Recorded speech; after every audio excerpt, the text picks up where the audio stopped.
இந்த மாதிரி அப்டேட் அப்பப்போ வர்றதுனால தான் நமக்கு ஞாபகமே இருக்குது, அப்படி ஒரு கேஸ் இருக்குல்ல, அது நடந்துட்டு இருக்குல்ல, அதுக்கு என்ன மாதிரி நடக்க போகுது அப்படிங்கிற மாதிரி.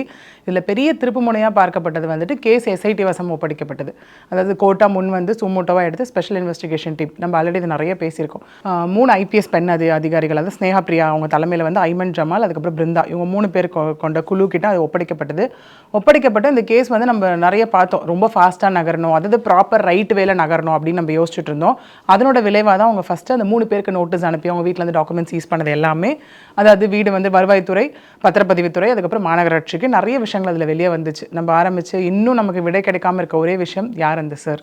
இப்போ அதுலேயும் ஒரு ஒரு அப்டேட் என்ன வந்திருக்கு அப்படின்னா, யார் அந்த சாரா இல்லை யார் அந்த சர்ஸா அப்படிங்கிற மாதிரி ஒரு விஷயம் இப்போது எஸ்ஐடிக்கு வந்ததுக்கப்புறம் நமக்கு இன்னும் நிறைய விஷயங்கள், அதாவது மீடியா மூலியமாக நிறைய விஷயங்கள் தகவல்களாக வந்துட்டுருக்கு. இன்னும் நமக்கு எதுவும் கன்ஃபர்மேஷனாக வரல.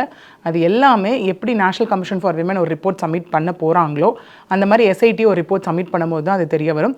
அதுக்கான வேலைகள் எல்லாமே நடந்துட்டுருக்குது.